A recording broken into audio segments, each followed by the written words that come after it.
Assalamualaikum warahmatullahi wabarakatuh. Saya Yudi Pramuko, tukang donat dari Parung YouTuber tertua di semesta. Saya baru sadar ya, hidup di era sekarang dalam pemerintahan Jokowi 2 periode, tak satu pun pejabat yang bisa kita letakkan pada posisi yang kemudian kita simpulkan posisi itu adalah pejabat itu adalah yang bisa diteladani. Tak satu pun pejabat yang bisa diteladani, tak satu pun pejabat di era sekarang, di masa sekarang yang bisa dijadikan contoh bahwa dia seorang yang jujur, bahwa dia seorang yang benar, bahwa pejabat itu seorang yang hidupnya sederhana. Tokoh-tokoh dan pejabat kita ya tidak memiliki satu kriteria yang menjadikan rakyat bisa dengan tenang untuk mencontoh. Udah datang, Pok? Udah diantar mobil siaga itu dari desa. Tunjukkan ke saya mana ada pejabat yang jujur di negeri ini sekarang. Mana ada yang pejabat yang hidupnya sederhana sebagaimana kita temukan pada awal-awal kemerdekaan. Kita mengenal Agus Salim yang sangat brilian, hidupnya sederhana, dan melakukan kaderisasi pada tokoh-tokoh bangsa dengan nilai-nilai perjuangan yang dahsyat ya. Agus Salim sendiri yang memiliki anak 10 itu tidak menyekolahkan ke-9 anaknya ke sekolah Belanda karena dia anti terhadap sistem kolonialisme Belanda. Jadi ada satu sikap pendirian hidup yang bisa kita contoh dari Agus Salim tentang makna sebuah nilai, sebuah keberpihakan dalam menghadapi gelombang kehidupan. Baru kemudian Islam Salim setelah Indonesia merdeka dia masukkan, dia sekolahkan ke sistem pendidikan nasional karena Belanda, kolonial Belanda sudah pergi dan sistem fasisme Jepang sudah tumbang. Kita lihat Hatta, orang yang jujur sebagai pejabat publik ya, dan tidak kira jabatan, malah dia mengundurkan diri sebagai wakil presiden dari Soekarno 1 Desember 1956. Hatta mengundurkan diri dari jabatan yang prestisius ya. Dan dia dikenal sebagai pejabat publik yang jujur. Tunjukkan kepada saya siapa orang yang seperti Hatta. Asal pulang dari perjalanan dinas sebagaimana dilaporkan, disampaikan oleh Pak Wangsa, sekretaris pribadinya yang non muslim itu, uang perjalanan dinas itu dikembalikan ke negara setelah perjalanan itu selesai, tugas negara itu selesai, sisa uang itu dikembalikan ke kas negara, meskipun itu adalah hak dari seorang Muhammad Hatta yang menjalankan tugas-tugas kenegaraan. Uang itu, kelebihan uang perjalanan dinas itu dikembalikan dan tidak dimasukkan ke kantong pribadinya, meskipun itu haknya seorang Hatta. Adakah pejabat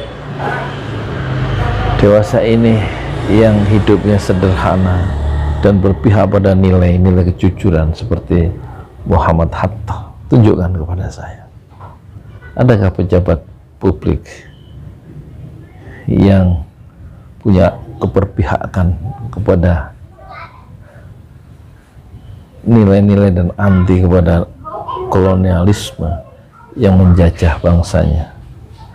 Tunjukkan kepada saya orang seperti Haji Agus Salim.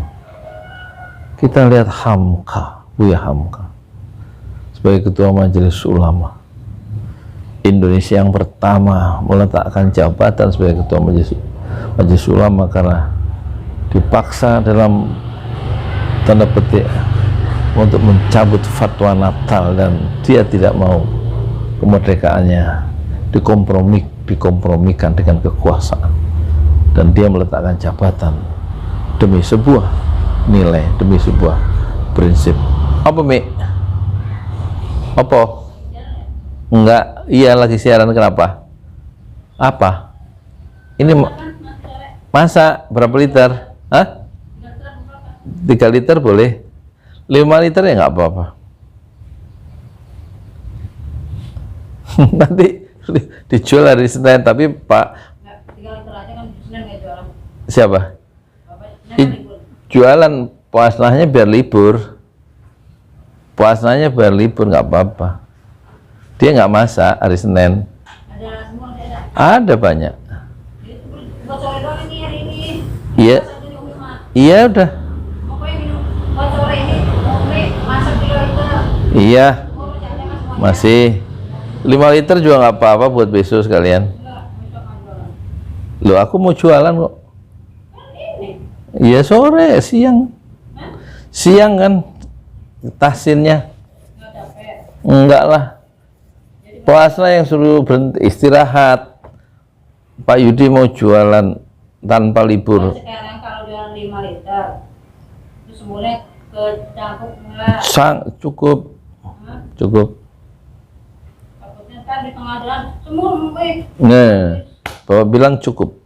Dan kamu pas ya. ya boleh. Jualan. Rakyat harus menolong dirinya sendiri. Dan tidak ada pejabat yang ya masih kamu ngomong terus masuk YouTube loh. Telur masih. Ini konten apa sih nggak jelas.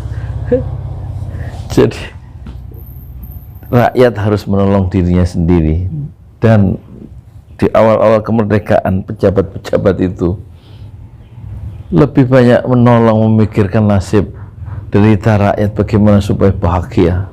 Itu yang dipikirkan Agus Salim, dipikirkan Nasir, dipikirkan Hatta. Tapi pejabat sekarang itu rakyat diperes ya, bagaimana rakyat itu sebagai sebuah the biggest market ya, pasar yang besar untuk supaya PCR itu laku, itu jadi pasar besar buat keuntungan menjual PCR, antigen dan lain-lain. Jadi rakyat itu dibikin susah dengan aturan-aturan untuk harus pakai PCR dari provinsi ke provinsi dan bolak-balik PCR. Itu Pak Narto itu yang bikin Masjid Syuhada, ya kan? Itu setiap berapa hari sekali harus dicolok lagi hidungnya, dicolok lagi hidungnya. Ini dibayarin kantor, tapi itu gimana sih? Dia mengeluh.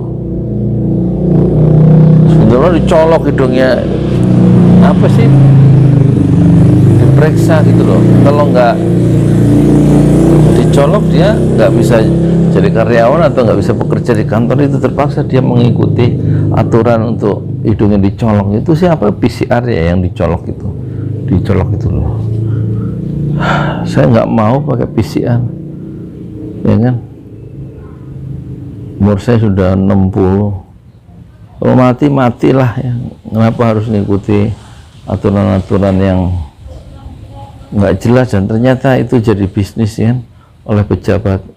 Apakah ada pejabat yang betul-betul memikirkan rakyat? Pejabat yang sekarang justru memikirkan kantong dan kelompok, kepentingan kelompoknya sendiri kan. Rakyat tambah susah.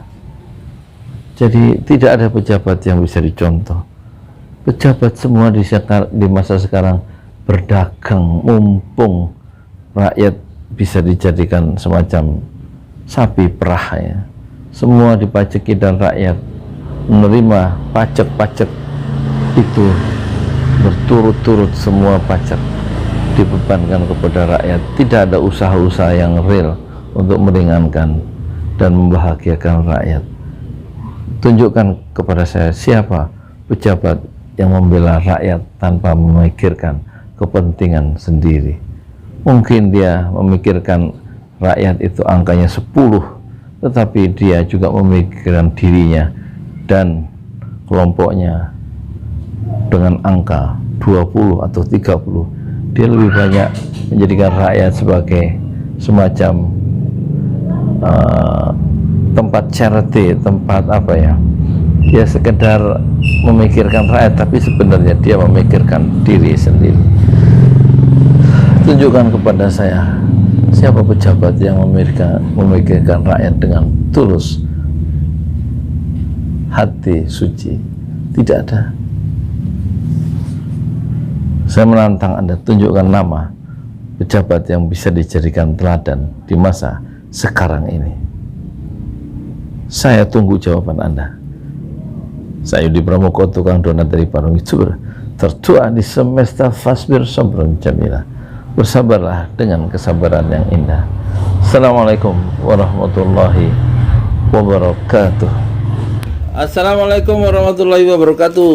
Saya Yudi Pramoko punya produk baru ya, lihat nih, bakso aci. Harga 15.000, tapi bisa kirim ke lewat Shopee ya, ke seluruh Indonesia ya. Bakso aci 15.000, murah, silahkan dicoba ya. Ini grupnya Pesantren Jolali, diversifikasi. Di samping nasi uduk ya, di samping donat, ini ada bakso aci. Lihat, bagus kan kemasannya. Silahkan diklik ya, ada linknya di bawah ini. Bismillah, silahkan mencoba.